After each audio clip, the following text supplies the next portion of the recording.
죄수들은 자기의 빵 조각에 이빨 자국으로 표시를 한 다음 상자 속에 넣었다. 하지만 어느 것이 어느 놈의 것인지 분간을 할 수가 없었다. 죄수들은 작업장에 나가면서도 혹시 자기의 빵 조각이 다른 놈의 작은 것과 바뀌지는 않을까 줄곧 이런 걱정만 하고 있어야 한다. 이것 때문에 말다툼이 그치지 않았고 때로는 싸움까지 벌어지곤 했다.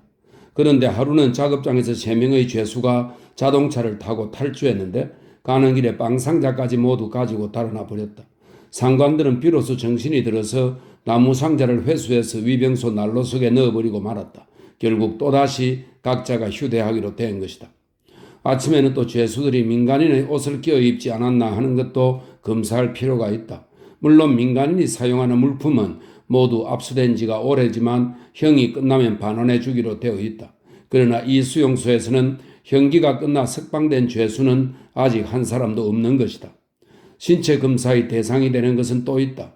민간인의 손을 거쳐 발송할 목적으로 편지를 가지고 나가는지는 않았는지 몸을 수색하기도 한다. 그러나 지금 규율 감독관 볼코보이 중위의 호통이 떨어지기가 무섭게 교도들은 재빨리 장갑을 벗고 덤벼들었다. 속옷 단추를 풀라고 명령했다. 그리고는 온몸을 샅샅이 뒤지기 시작했다. 죄수들에게 허용된 속옷은 아래 위 2장뿐이다. 더 입은 놈은 당장 벗겨버려라. 죄수들의 대열에 볼코보의 명령이 전달되었다.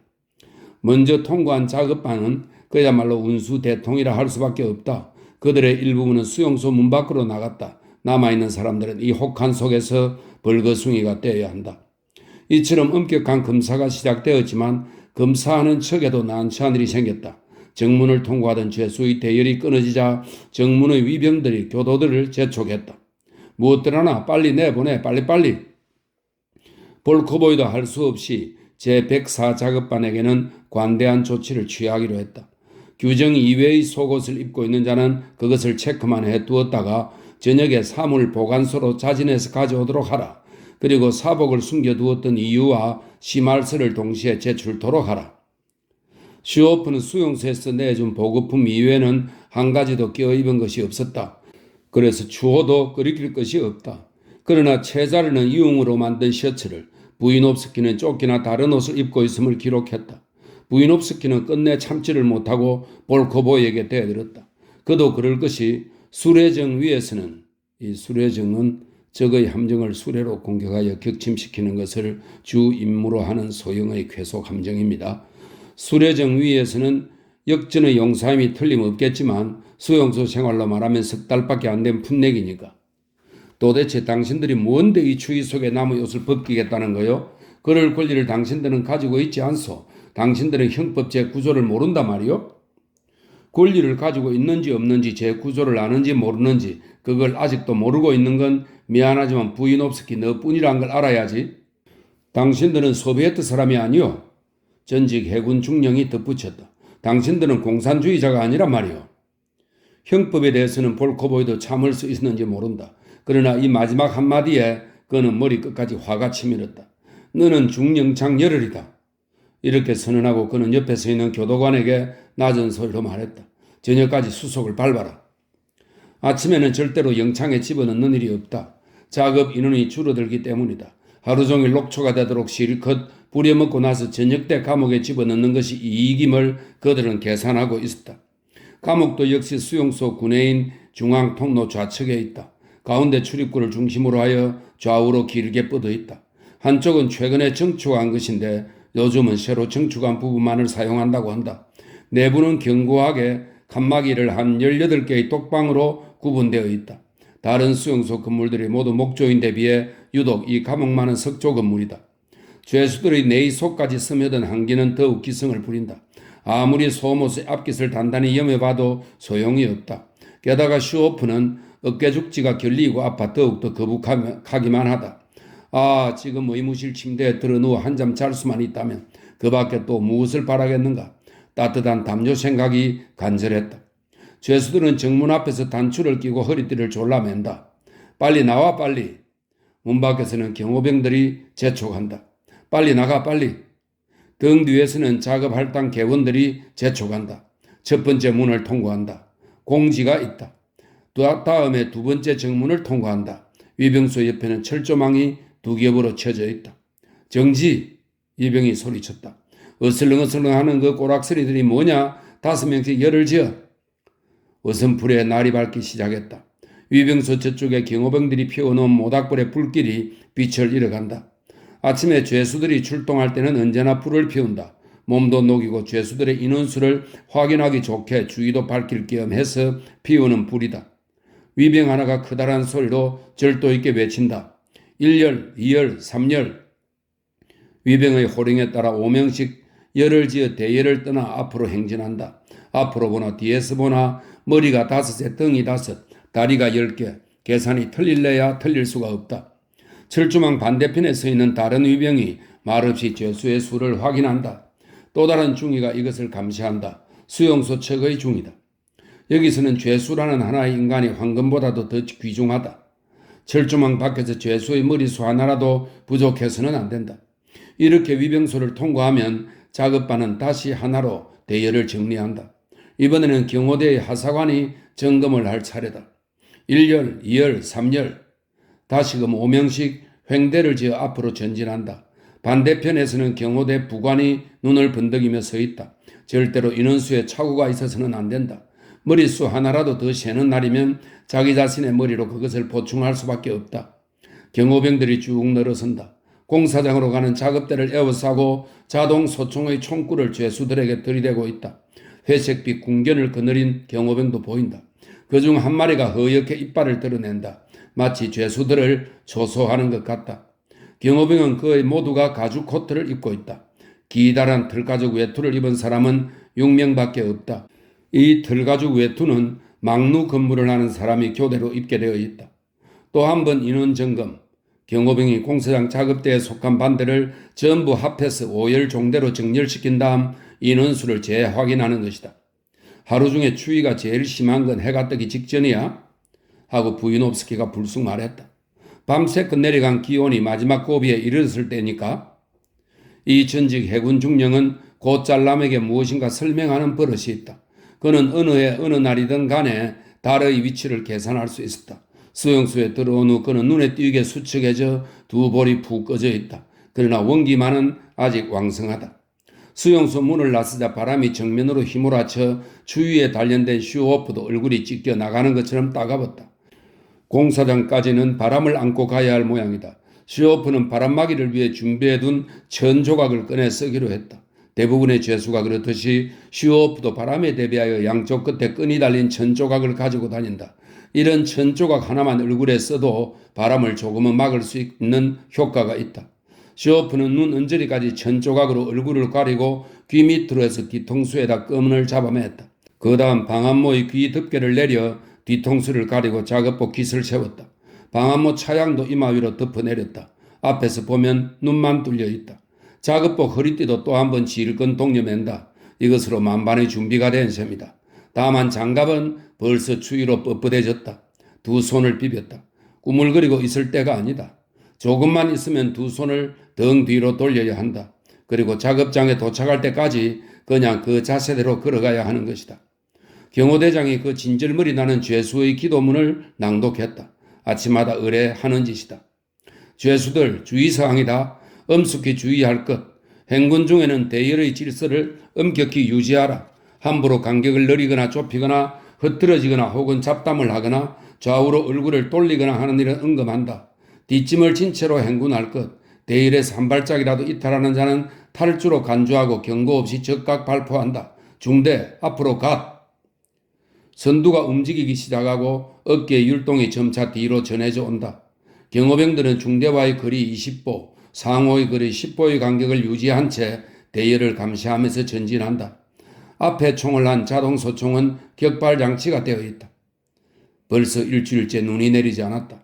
길을 덮은 눈은 돌처럼 굳게 쌓여 있다. 수용소를 우회하자 바람은 더욱 강렬하게 불었다.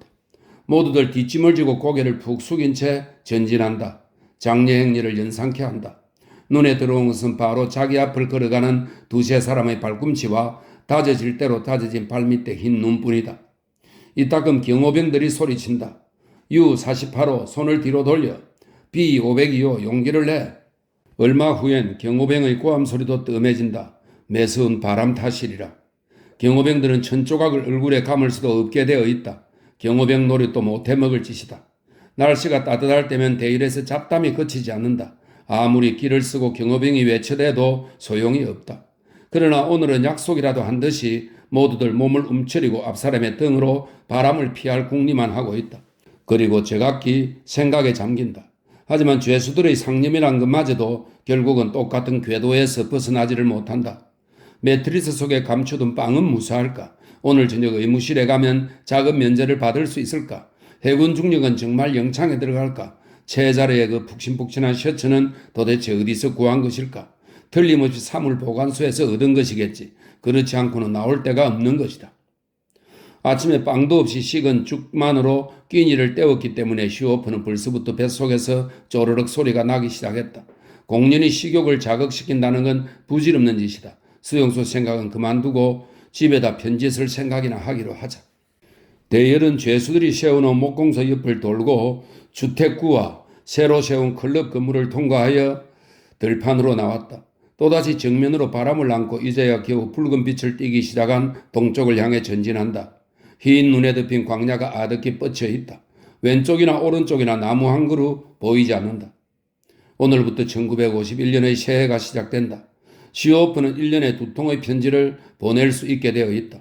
지난해 7월에 한 통의 편지를 보냈다. 그리고 10월에 회답을 받았다.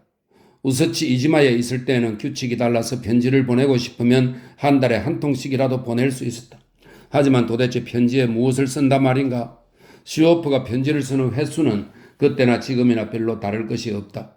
시오프가 고향 마을을 떠난 것은 1941년 6월 22일 독소 전쟁이 일어난 이튿날 월요일이었다. 일요일 아침 미사에 참여하러 플로메냐의 교회에 갔다 온 사람들에게서 전쟁이 일어났다는 소식을 들었다. 플로메냐 우체국에 제일 먼저 이 소식이 들어왔다는 것이었다. 전쟁 전만 해도 슈오프의 고향인 춤게네보 마을에는 라디오를 가진 집이 하나도 없었다. 편지에 의하면 지금은 집집마다 라디오가 들어와 왕왕거리고 있다고 한다. 요즘에는 1년에 2번 쓰는 편지지만 쓸 이야기가 없다. 편지를 보내봐야 이쪽의 생활을 고향의 가족들이 이해할 리가 없다. 지금은 어떤 작업반에서 일하고 있다느니 반장인 안드레이 프로코피 예브리추린이라는 사람은 어떤 위인이라느니 하는 따위의 것을 써봐야 아무런 반응도 없는 것이다. 검은 연못에 돌 던지기나 마찬가지다. 오히려 지금은 같은 작업반에서 일하는 라트비아인 카르가스가 고향에 있는 가족들보다 훨씬 가깝게 느껴진다. 고향에서도 1년에 2번씩 편지를 보내오지만 그 편지만으로는 도무지 알 수 없는 일이 한두 가지가 아니다. 그때야 콜로즈 위원장이 새로 선출되었다느니 이웃에 있는 몇 개의 콜로즈가 합해서 하나가 되었다는 소식을 전해온다. 콜로즈 위원장은 해마다 바뀐다. 그리고 콜로즈는 전에도 한번 그렇게 통합되었다가 얼마 후에 다시 축소되었다고 하지 않았는가. 그 밖에도 누구는 자금량을 완수하지 못해서 개인 용지 채소밭을 150평방미터나 회수당했다느니 또 누구는 바로 자기 집 옆의 용지를 할당받았다느니 하는 소식이다. 시오프가 특히 이상하게 생각한 것은 전쟁이 일어난 후부터 지금까지 콜로즈의 인원이 단 한 명도 늘지 않았다는 아내의 편지였다. 젊은이들은 남자나 여자나 모두들 자기 구실을 붙여가지고 도시의 공장이나 탄광 같은 데로 가버렸다는 것이다. 전쟁에 나간 남자의 절반은 영영 돌아오지 않고 돌아온 친구들도 콜로즈의 일은 거들떠보려 하지도 않는다는 것이다. 즉 살기는 콜로즈에 있는 자기 집에 살면서도 일은 다른 곳에 가서 한다는 것이다. 현재 콜로즈에서 일하고 있는 남자라고는 반장인 자하르 바슬리치와 목수인 치온 두 사람뿐이라고 한다.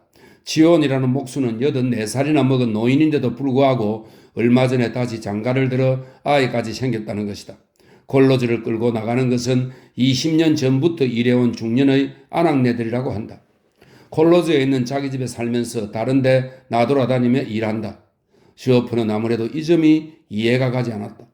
개인농의 생활도 콜로즈 생활도 모두 체험해본 슈오프였지만 다른 마을이라면 또 몰라도 자기 마을에 그런 친구들이 있다는 건 도무지 이해가 가지 않는다. 그러면 품팔이라도 하는 것일까? 그럼 근초는 누가 만든다 말인가? 아내의 답장을 보면 막노동은 벌써 하지 않은 지가 오래라는 것이다. 목수일을 하는 사람도 없고 버드나무 가지로 바구니를 만드는 일도 이제는 하지 않는다고 한다. 아무도 그런 일들을 하지 않게 된 대신에 요즘 염색하는 일이 새로 유행하기 시작했는데 벌이가 썩 괜찮다는 것이었다. 전쟁에 나갔던 어느 친구가 염색용 지형을 구해가지고 돌아온 것이 계기가 되어 이 새로운 뿌리는 날이 갈수록 번창해서 지금은 제법 솜씨가 능숙한 사람의 수가 많이 늘었다는 것이다. 그들은 콜로지에 속하거나 일정한 직장을 가지거나 하지 않고 건초를 만들 때나 추수 때와 같은 농번기에 한 달 동안만 콜로지에 일을 거들어준다. 그리고 그 대가로 나머지 11달 동안 콜로지에서 신분증을 발급받는다는 것이다. 신분증이 없이는 여행이 불가능하기 때문이다.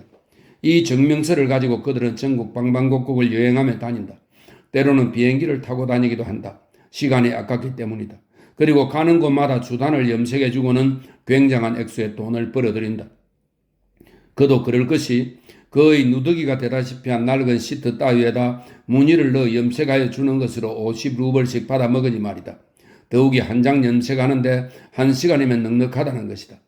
남편이 돌아오면 다른 것은 다 그만두고 염색장이가 될 것이라는 것이 그의 아내가 간직하고 있는 희망이었다. 그렇게 되기만 하면 여자 혼자 피땀을 흘리며 살아온 궁색한 생활도 면할 수 있을 것이다. 아이들도 시루학교에 넣을 수 있고 금방 쓰러질 것 같은 집도 헐어버리고 새 집을 마련할 수 있다. 염색장이들은 모두 새로 집을 지었다. 철도가 가까운 곳에서는 전에는 5천 루블이면 지을 수 있던 집이 지금은 2만 5천 루블은 가져야 한다는데도 말이다. 슈오프는 아내한테 이렇게 편지를 써 보냈다. 어떻게 나 같은 게 염색장이 노릇을 할 수 있다는 거야? 내가 그림에는 소질이 없다는 걸 모를 리는 없을 텐데. 도대체 그 멋진 벽걸이라는 건 어떻게 생긴 거지? 그리고 무늬는 어떤 것을 그려넣는 거야? 아내의 회답은 이러했다. 지형을 대고 그 위로 붓으로 물감을 칠한 다음 문지르면 되는 거니까 바보가 아닌 이상 그림이나 무늬는 누구나 다 그려 넣을 수 있어요. 무늬는 3가지가 있는데 기병 장교가 말을 타는 아름다운 마구의 삼두마차와 또 하나는 사슴을 그리는 것, 그리고 마지막 것은 페르시아식 나무인 무늬를 넣는 것. 이 3가지예요. 그러나 이런 무늬라도 인기가 대단한 것이 진짜 벽걸이를 사자면 몇천 루블씩이나 하는 것을 단돈 50루블만 내놓으면 되기 때문이에요. 슈오프도 그 벽걸이라는 것을 멀리서나마 한번 보고 싶다고 생각했다. 감옥과 수용소를 전전하는 사이에 이반 데니소비치는 내일은 무엇을 어떻게 하고 내년엔 또 무엇을 어떻게 한다는 계획을 세운다든지 가족의 생계를 걱정한다든지 하는 생각이 아주 없어지고 말았다. 그가 걱정하지 않아도 모든 것은 높은 사람이 대신 생각해 준다. 오히려 그에게는 그것이 훨씬 마음이 편하기도 했다. 어차피 형기를 마치려면 아직도 2년은 더 있어야만 한다. 그러나 이 염색 일만은 그에게 초조감을 주었다. 자세히는 몰라도 굉장히 수입이 좋은 장사인 것만은 틀림없는 것 같다. 더구나 고향 친구들한테 뒤떨어진다는 건 참을 수 없는 일이다. 그렇지만 이반 데니소비치는 정말로 이 염색 일이 마음에 든 것은 아니었다. 그런 장사를 하려면 사람도 잘 사귀고 행동이 떳떳하고 자유스러워야 하고 모든 것에 능란해야만 하기 때문이다. 올해로 슈오프의 나이는 40살이다. 이빨도 반은 빠져버리고 머리숱도 얼마 남지 않은 이날 이때까지 뇌물이란 걸 주고받은 경험이 없다. 수용소에 들어와서도 이것만은 배우지 못했다. 쉽게 번 돈은 쉽게 없어지기 마련이다. 자기가 일해서 번 돈이라는 실감도 나지 않을 것이다. 아무리 늙고 기운이 없어졌다 해도 무슨 일이든 솜씨가 뛰어난 슈오프다. 바깥 세상에 나가기만 하면 하다못해 빵공장이나 목공소나 양철 공장 같은 데서라도 일자리는 얼마든지 있을 것이다. 다만 시민권 박탈당한 신분으로는 아무 데서도 받아들이려 하지 않는다는 게 큰 문제다. 어쩌면 집에도 돌려보내지 않을지도 모른다. 그렇게 되면 할 수 없이 염색 일이라도 해야 되지 않을까? 드디어 대열이 목적지에 도착했다. 넓은 공사장 한쪽 끝에 있는 수의실 앞에서 일단 정지한다. 모피 외투를 입은 경호병 2명이 철조망을 따라 저쪽 끝에 서 있는 막루를 향해 걷기 시작했다. 막루마다 경호병이 올라선 다음에야 비로소 죄수들을 공사장으로 들여보낸다. 자동 소총을 어깨에 맨 경호대장이 수의실 쪽으로 걸어갔다. 수의실 굴뚝에서는 연기가 솟아오르고 있다. 여기서는 군인이 아닌 민간인 수의들이 목재나 시멘트 같은 물자의 도난을 방지하기 위해 지키고 있다. 가시 철조망으로 지은 정문을 통해 공사장이 한눈에 바라보이고 맞은편 철조망까지 보인다. 공사장 너머 아득한 지평선 위에 안개가 쌓인 붉고 큰 태양이 솟아올랐다. 슈오프 곁에 있던 알료샤가 아침에 해를 보자 반가운 듯이 미소를 지었다. 움푹 패어 들어간 양볼, 아무런 벌이도 하지 않고 배급받는 양식만으로 간신히 목숨을 연명하고 있는 처지에 대관절 무엇이 좋아서 웃고 있는지 모르겠다. 수용소 내의 침례교 신자들은 일요일이 되면 자기들끼리 모여서 수군거리곤 한다. 그 친구들에겐 수용소 생활 같은 건 아무것도 아닌 모양이다. 얼굴을 감쌌던 천조각이 입김에 젖어 군데군데 얼어붙어 버렸다. 시오프는 그 천조각을 턱 밑으로 끌어내리고 바람이 불어오는 방향으로 등을 돌렸다. 찢어진 곳은 없는데 원래가 아무렇게나 만든 장갑이라 손이 시리다. 그 왼쪽 발가락은 전혀 감각이 없다. 왼쪽 발에 신은 방화나는 불에 타서 다시 헝겊을 대고 꿰맨 자리가 두 군데나 있기 때문이다. 허리에서 등으로 그리고 어깨 축지까지 온몸이 멍이라도 뜬 것처럼 수심이 아프다. 이런 몸으로 과연 작업을 해낼 수 있을까? 몸을 돌리자 바로 눈앞에 반장의 얼굴이 보였다. 시오프의 줄에 끼어 있었다. 반장 추리는 어깨가 딱 벌어진 것이 전체적으로 건장한 느낌을 주는 사람이다. 망부석처럼 말없이 서 있다. 농담을 해서 자기 반원들을 웃기곤 하는 그런 반장은 아니다. 그 대신 자기 반의 식사 할당량에 대해서만은 언제나 적극적으로 나서므로 그런 면에서는 수완이 있는 반장이다. 그는 처음 선고받은 형기를 다 마치고 지금은 추가형을 치르고 있는 중인데 강제 노동국장의 아들이란 별명으로 통할 만큼 수용소 생활을 환히 꿰뚫고 있다. 수용소 안에서는 뭐니 해도 반장이 절대적이다. 좋은 반장을 만나면 우선 목숨만은 건졌다고 생각해도 무방하다. 하지만 좋지 않은 반장을 만나면 죽도록 착취만 당하게 마련이다.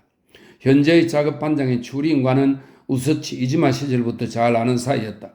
하기는 거기 있을 때도 그의 반에 들어있었던 것은 아니었다.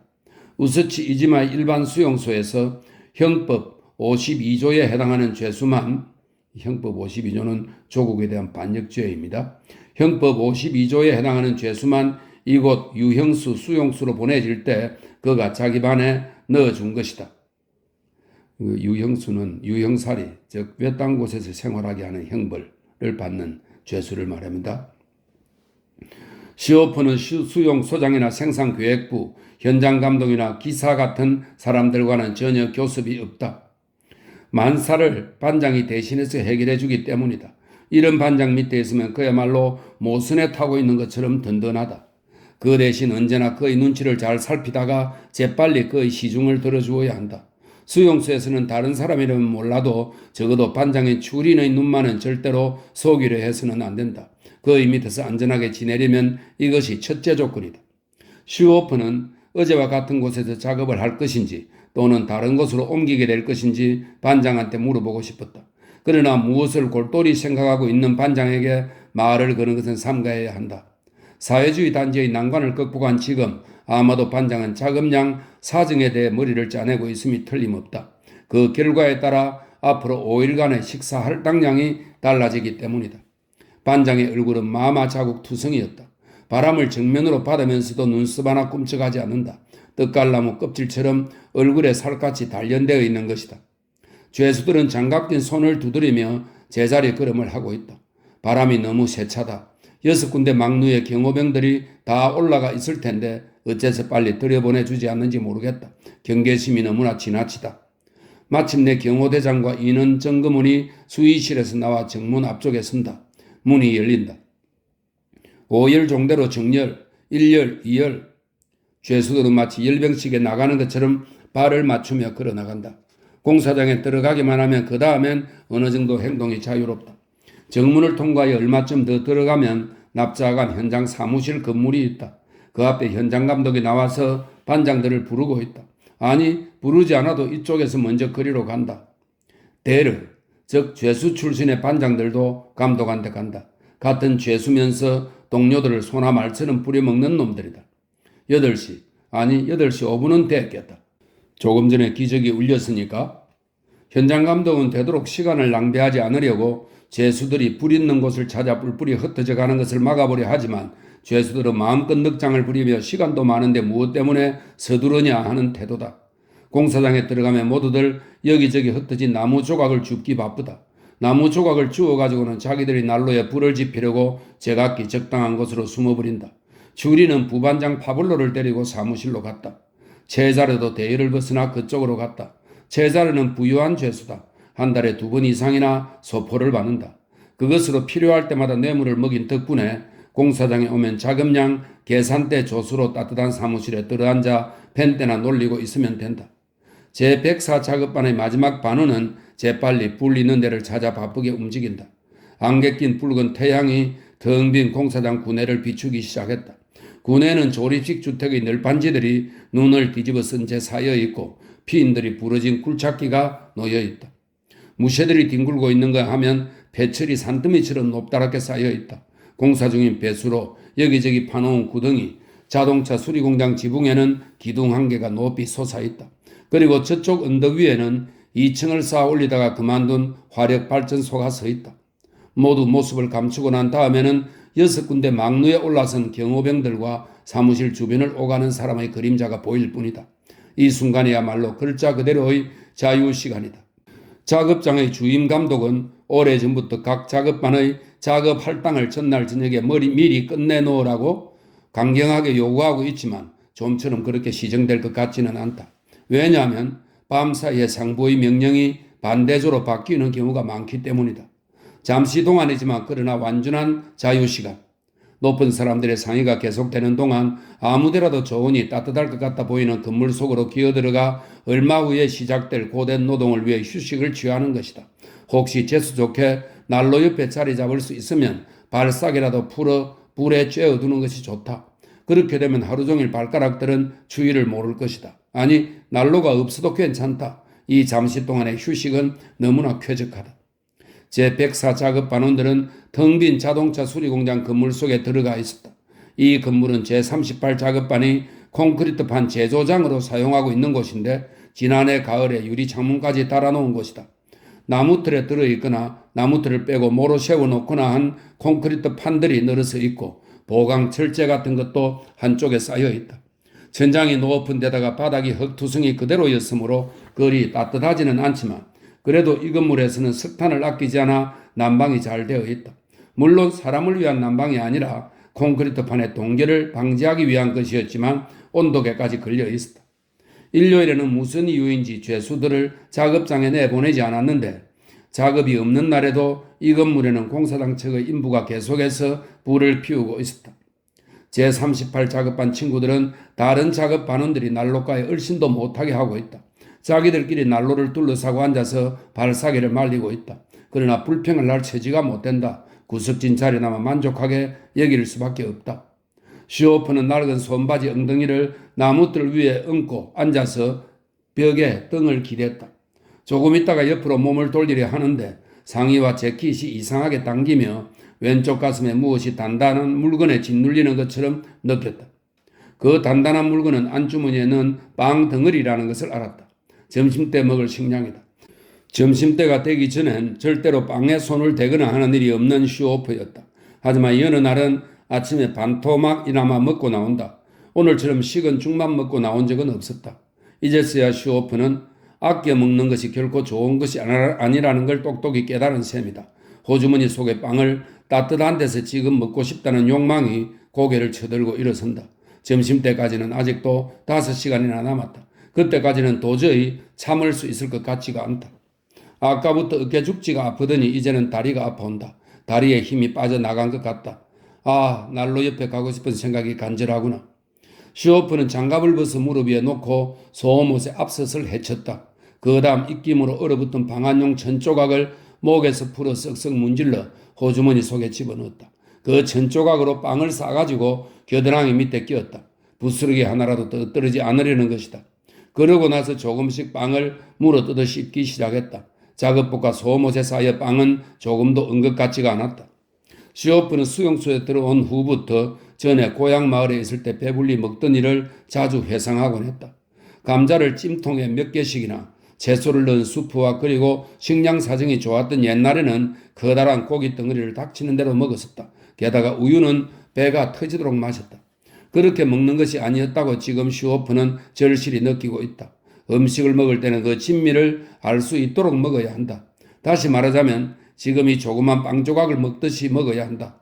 조금씩 입안에 넣고 혀끝으로 이리저리 굴리면 양쪽 볼에서 침이 흘러나온다. 그렇게 하면 이 맛없는 검은 빵이나마 얼마나 향기로운지 모른다. 수용소 생활 8년, 아니 이제는 9년째로 접어들지만 그동안 슈오프가 먹을 수 있었던 것은 과연 무엇이었던가? 예전 같으면 입에 대지도 못할 것들 뿐이었다. 그렇다고 이것이나마 이제는 실증이 났다는 건가? 천만의 말씀이다. 200g짜리 빵 덩어리에 온 정신이 팔려있는 슈오프 옆에는 제 백사 작업반원 전원이 역시 같은 심정으로 앉아있었다. 형제처럼 닮은 두 사람의 에스토니아인이 콘크리트 바닥에 나란히 앉아서 파이프 담배를 한 모금씩 번갈아가며 피우고 있다. 이 에스토니아인들은 똑같이 살갗이 희고 키가 컸으며 여위고 다리가 굉장히 길다. 그리고 둘 다 똑같이 눈이 크다. 그들은 한시도 떨어지지 않고 언제나 같이 붙어 다닌다. 한쪽이 없으면 다른 한쪽은 아마 살지도 못할 것이다. 반장도 그들을 떼어놓을 생각은 아예 하지도 않는다. 그들은 무엇이나 똑같이 나누어 먹었고 잠도 위층의 같은 침대에서 나란히 누워서 잔다. 작업 개시 시간을 기다리는 대열 중에서 밤에 잠자리에 들어서도 그들은 언제나 다정하다. 그렇지만 그들은 형제는 아니다. 수용소에 들어와서 제104 작업반에 편입된 후 처음으로 만나 사귄 친구들이다. 한 사람은 연방지방의 어부였다고 한다. 또 한 사람은 1917년 처음으로 소비에트 정권이 에스토니아에 수립되었을 때 부모를 따라 스웨덴으로 피난했었다. 다 자란 후에 그는 다시 에스토니아로 돌아와 설명이 있습니다. 에스토니아는 당시 비공산국가였다. 소련에 합병된 것은 1940년이었다.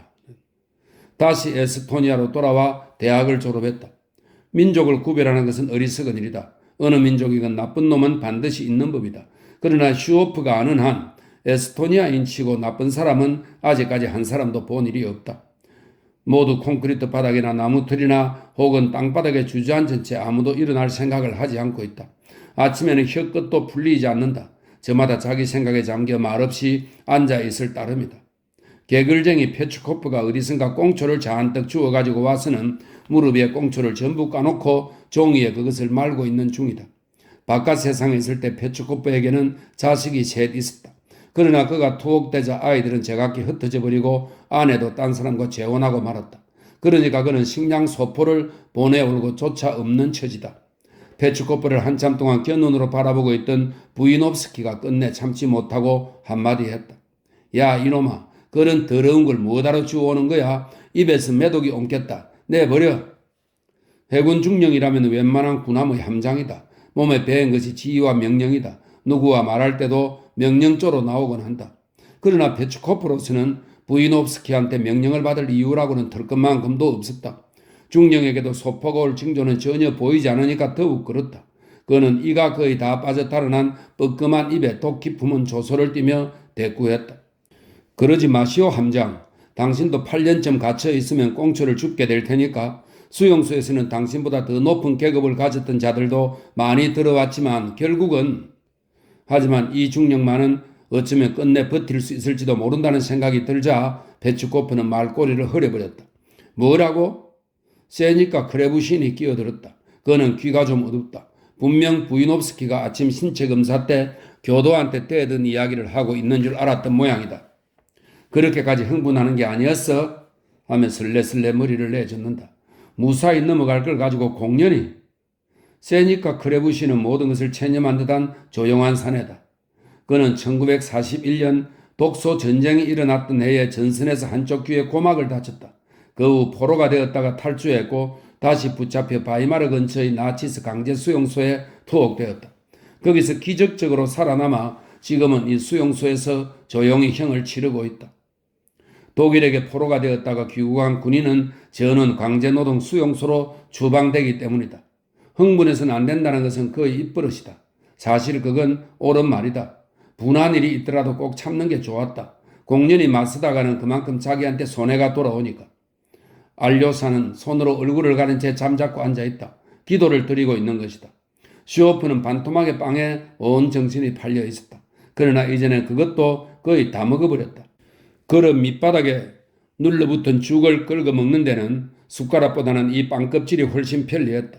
그는 먹다 남은 껍질을 점심때 먹기로 하고 흰 천조각에 싸서 소못 안주머니에 정성스레 넣었다. 추위를 막기 위해 소목과 작업복을 다시 한번 잘 여미고 끈으로 허리를 동념했다. 이것으로 준비 완료. 이제는 언제든지 작업에 착수할 수 있는 마음이 생겼다.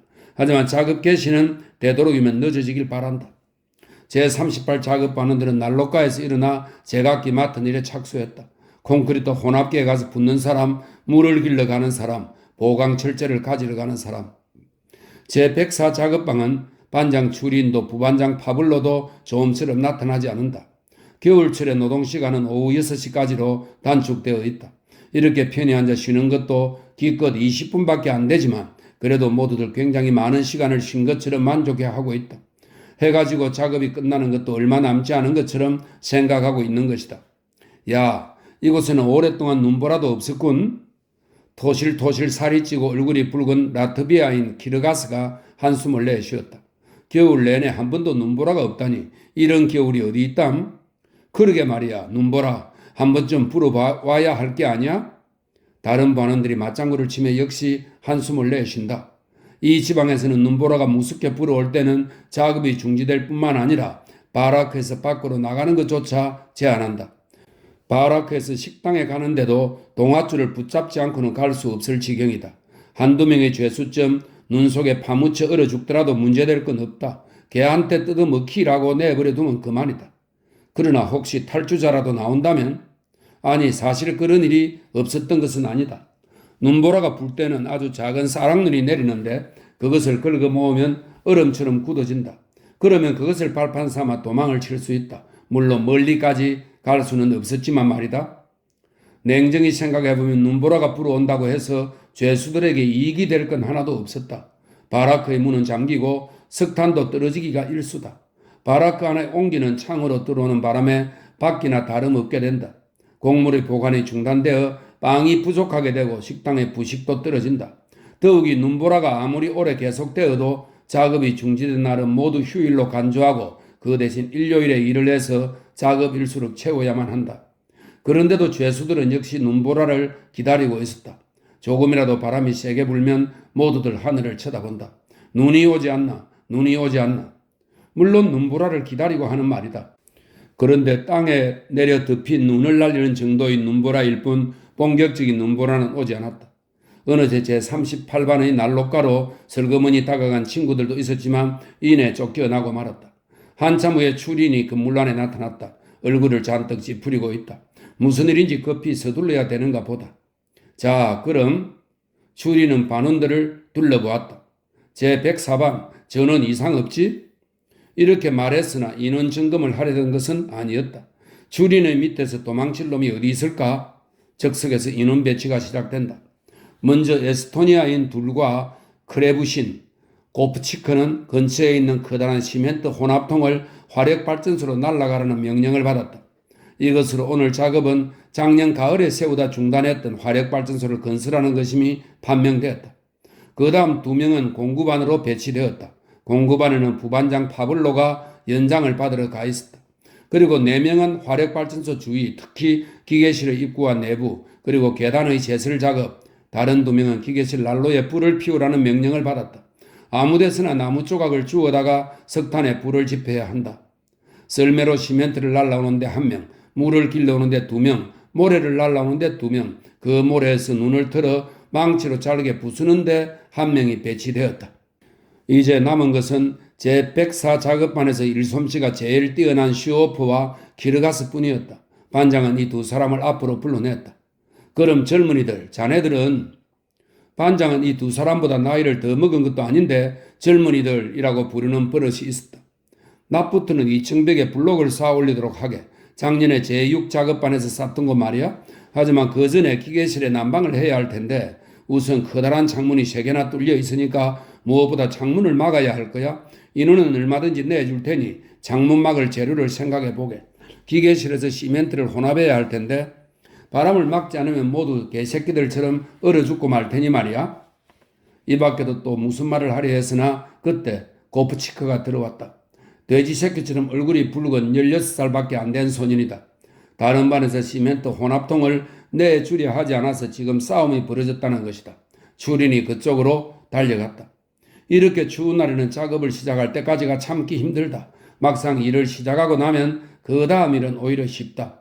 슈오프와 키르가스는 서로 얼굴을 마주 바라보았다.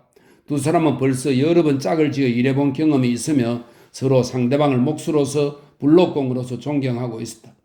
눈이 덮인 텅 빈 작업장 구내에서 창문막을 재료를 구한다는 건 결코 쉬운 일이 아니었다. 그러나 키르가스가 말했다. 이봐 바냐, 바냐는 이반의 예칭입니다. 이봐 바냐, 저기 조립식 주택에 두루마리로 된 기름 종이를 한 통 감춰둔 게 있는데 어때? 거기나 한번 가볼까? 키르가스는 라트비아인이지만 러시아어를 자기 나라 말처럼 잘한다. 그의 이웃 마을이 러시아 정교를 믿는 부락이었으므로 어릴 적에 러시아어를 배웠다는 것이다. 수용소 생활은 아직 2년밖에 안 되었지만 이제 모든 것이 눈에 보이는 듯 환하다. 날색에 굴지 않으면 아무것도 구해오지 못한다는 것쯤은 잘 알고 있다. 키르가스의 이름은 요한이었다. 그래서 슈호프도 역시 그를 바냐라고 부른다. 그들은 루핑을 가지러 가기로 했다. 다만 먼저 슈호프는 자동차 수리공장의 부속 건물에 들러 자기의 흑손을 가져와야 한다. 블록공에게는 길이 잘든 가벼운 흑손이 무엇보다 소중하다. 그러나 어느 작업장에서나 아침에 공구반에서 받아온 연장은 저녁에 반드시 반환하게 되어 있다. 그러니까 이튿날 어떠한 연장이 자신한테 오는가 하는 것은 순전히 그날 운수에 달린 것이다.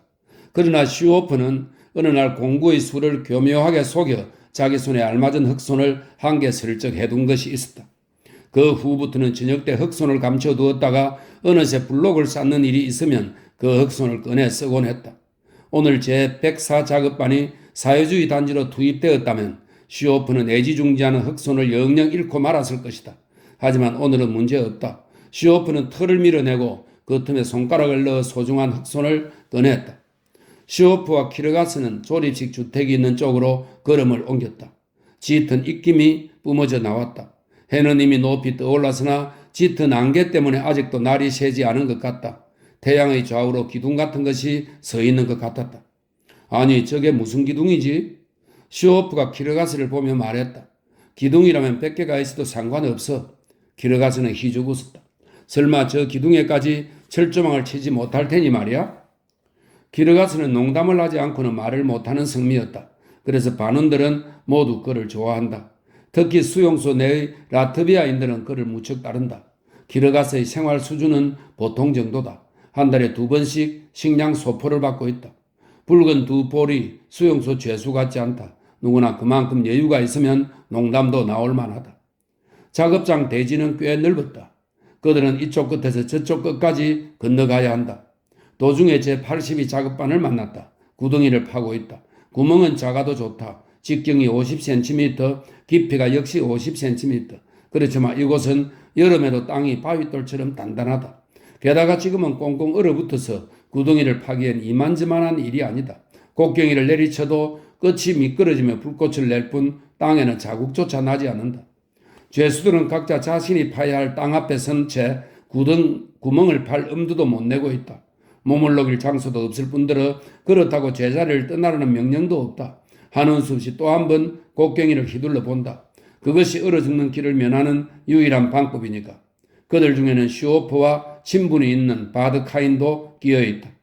이봐, 구덩이 위에 불을 피우면 어때? 그러면 녹을 텐데? 슈호프가 말을 걸었다. 그렇게 하라는 명령이 있어야지. 바드카인이 한숨을 쉬며 대답했다. 명령이 있다 해도 불을 피우라고 나무를 줄 리가 있을까? 어떻게든 구해와야지. 키르가스는 침을 뱉었다. 이봐 바냐, 분별 있는 감독이라면 말이야. 이 음동설안에 곡괭이로 구덩이를 파라는 바보 같은 지시는 하지 않을 거야. 키르가스는 무슨 소리인지 혼자 두들두들 거리다 조용히 입을 다물고 말았다. 이런 추위에는 길게 이야기하기도 어렵다. 두 사람은 걸음을 재촉하여 조립식 주택의 판자들이 쌓여있는 곳까지 왔다. 슈호프는 키르가스와 짝이 되는 것을 좋아했다. 키르가스에게 결점이 있다면 담배를 피우지 않는다는 한 가지뿐이었다.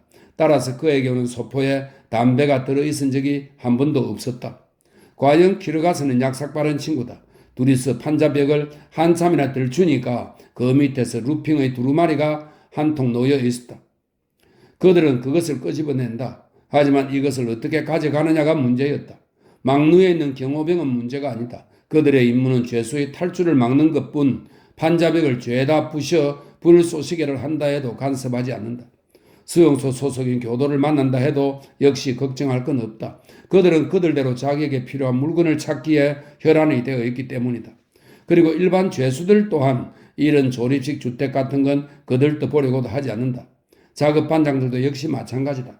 시끄럽게 구는 것은 민간인인 현장 감독과 죄수 중에서 뽑혀 나온 십장 그리고 시코르파첸코라는 키다리 녀석뿐이다. 이 시코르파첸코란 녀석은 죄수에 지나지 않는 신분이지만 죄수들이 함부로 재료를 집어가지 못하게 조립식 주택을 감시하는 임무를 띠고 있다.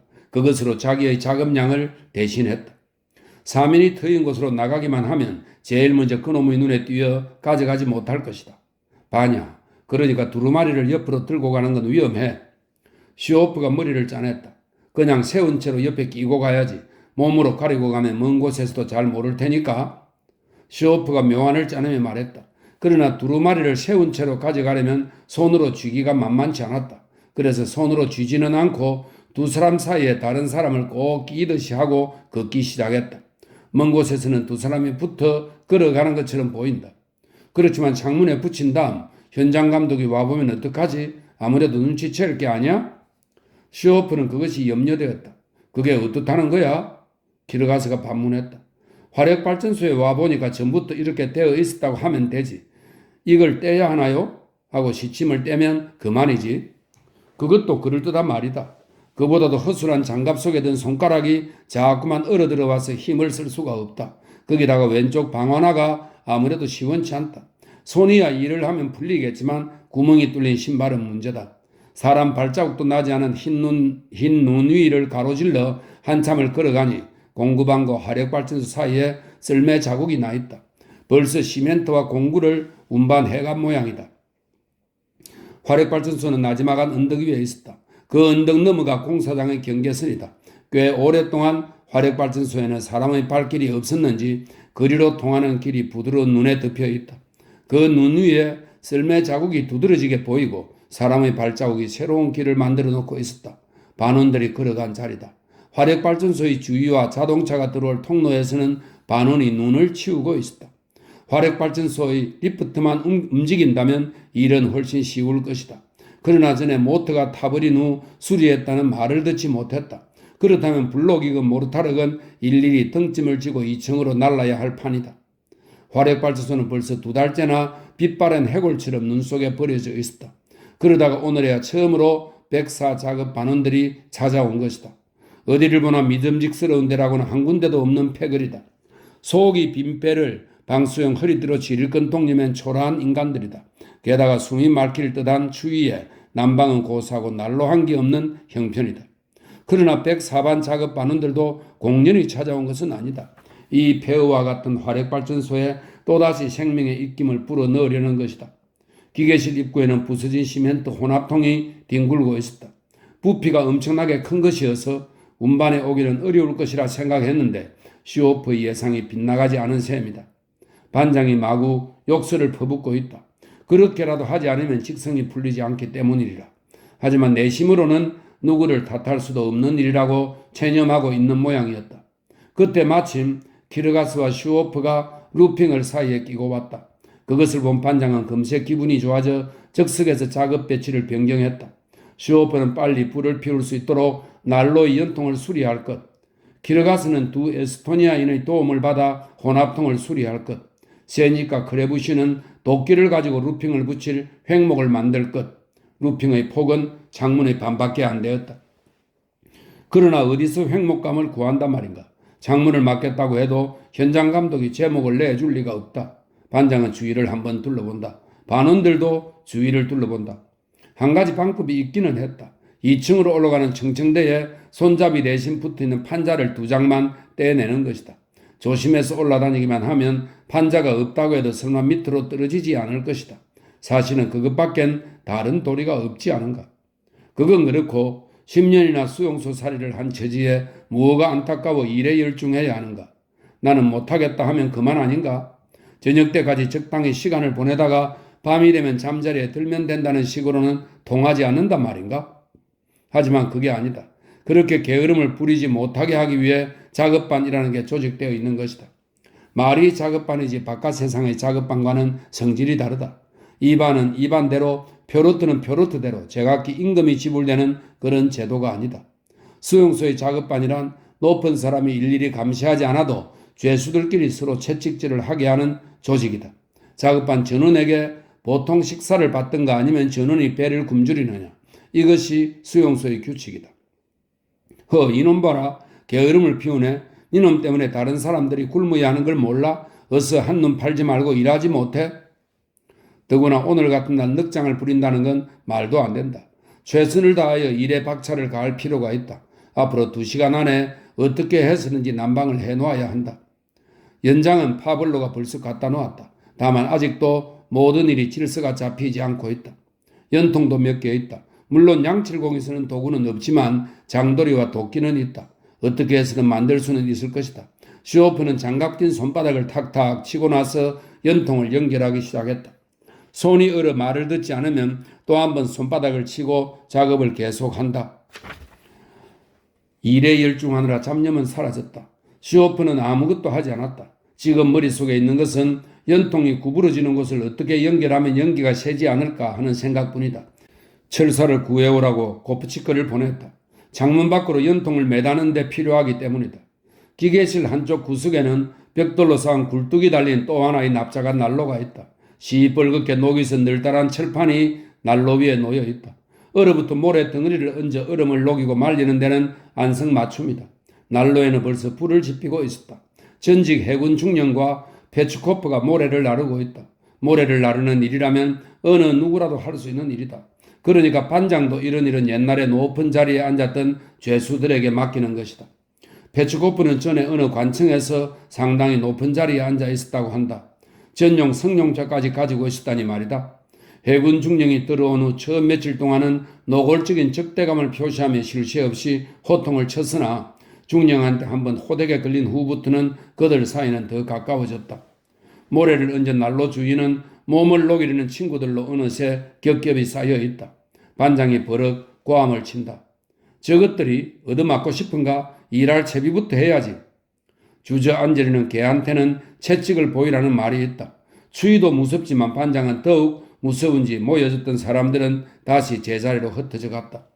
슈오프는 반장이 파블로에게 소곤거리는 소리를 들었다. 여긴 자네가 남아있게 게으름을 피우지 못하게 감독을 철저히 하게 나는 작업 보고서를 제출하고 올 테니 작업 그 자체보다도 더욱 중요한 것은 작업 보고에 더 의존되고 있다는 데 있다. 작업량을 어떻게 사정하느냐에 따라 급식량이 늘 수도 있고 줄 수도 있으니 굉장히 중요한 문제다. 완성되지 못한 일도 완성한 것처럼 속여야 하고 사정률이 낮은 일은 좀 더 높이도록 교섭해야 한다. 모든 것은 반장의 지혜에 달려있다. 사정원한테도 뇌물이라는 것을 바쳐야 한다. 그런데 모든 작업 보고와 퍼센테이지는 도대체 누구를 위한 것인가? 그것은 수용소를 위한 것이다. 즉 수용소는 이러한 방법으로 건설공사에서 수천 루블의 이득을 얻어 그것으로 수용소 소속 장교들에게 상여금을 지급한다. 감독한 폴커보이의 채찍 수당도 여기서 나온다. 한편 죄수들은 저녁에 200g짜리 빵 덩어리를 상여금으로 받게 된다. 결국 수용소 생활이란 200g의 빵이 모든 것을 지배하고 있는 셈이다. 물을 2양동이나 길어왔으나 오는 길에 꽁꽁 얼어버리고 말았다. 파블로가 묘안을 생각해냈다. 먼 데서 물을 길어오는 것보다 가까운 데 있는 눈을 긁어 모아 녹여 쓰는 편이 오히려 간단하다. 눈을 담은 양동이를 난로 위에 올려놓았다. 코프치크가 어디서 새 알루미늄 전선을 얻어가지고 와서 슈오프한테 보고한다. 이반데니 소비치, 이것은 스푼을 만들기에 알맞은 철사니 스푼을 만드는 법을 가르쳐 주세요. 슈오프는 장난꾸러기 코프치크를 친자식처럼 귀여워했다. 슈오프의 아들은 어릴 때 죽고 지금 집에는 딸이 둘 있다. 코프치크가 체포된 것은 숲속에 숨어있던 벤데르파는 우크라이나 민족주의자들입니다. 벤데르파에게 우유를 갖다 주었다는 죄목이었다.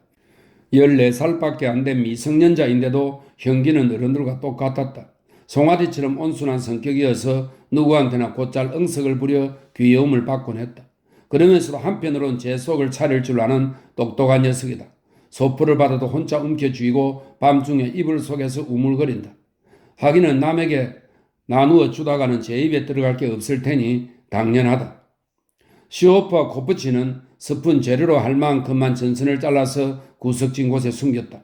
그 다음 슈오프는 2장의 늘반지로 사다리를 만들어 코프치크에게 연통을 달게 했다. 다람쥐처럼 날쌔게 코프치크는 늘반지를 타고 기어 올라가서 못을 받고 모색은 철사로 연통을 감는다. 시오프도 한가하게 쉬지는 않았다. 위쪽으로 또 다른 연통 한 개를 연결한다. 오늘은 바람이 세지 않지만 내일은 어떨는지 모른다. 연기가 거꾸로 들어오면 곤란하다. 자기 반에 몸을 녹일 난로니까 신중하게 해야 한다. 그러는 동안 세니까 크레부신이 창문을 막을 횡목을 준비했다. 횡목을 박는 것도 역시 코프치크가 할 일이다. 장난꾸러기 코프치크는 벌써 사다리에 올라가서 나무를 올려보내라고 소리치고 있다. 태양은 안개를 걷어버리고 높이 떠올랐다. 햇살이 기계실 안으로 흘러들어와 퍼졌다. 새로 연통을 고친 난로에도 불이 지펴졌다. 이제 살만하구나. 정월달의 태양은 송아지의 한쪽 옆구리를 녹여주는 정도가 고작이지. 시오프가 혼잣말처럼 중얼거렸다. 키르가스도 시멘트 혼합통을 거의 다 수리한 모양이다. 살짝 손도끼질을 하며 부반장에게 소리쳤다. 여보게 파블로, 반장한테 수리비조로 100루블 이상을 받아야겠네. 100루블이 아니라 100g이겠지? 파블로가 싱긋 웃는다. 검사가 상해금을 보태줄 거예요? 여기서 이 상해금은 추가형을 말합니다. 검사가 상해금을 보태줄 거예요? 사다리 위에서 코프치크가 큰 소리로 말한다. 야, 멈춰라 멈춰. 루핑을 그렇게 자르면 안 돼. 시오프가 위에다 대고 소리친다. 루핑을 자르는 식이 틀렸기 때문이다. 어떻게 잘라야 하는지 직접해 보인다. 또 난로 옆에 여럿이 모여있다. 파블로가 쫓아낸다. 키르가스에게는 조수를 한 사람 더 배당하여 모르타르 통을 만들게 했다. 모르타르를 2층으로 나르는데 꼭 필요했기 때문이다. 모래를 운반하는데 2사람을 더 배치했다. 위층으로 올라가는 청청대와 발판에 눈을 치는데도 한 사람은 더 배치했다. 그리고 또 한 사람에게는 건물 안에 남아서 철판 위의 마른 모래를 혼합통에 옮기는 일을 시켰다. 밖에서 엔진 소리가 들렸다. 블록을 실은 트럭이 눈 덮인 언덕길을 올라오고 있는 모양이다. 파블로가 밖으로 달려나가 손짓으로 블록을 내릴 장소를 가리킨다.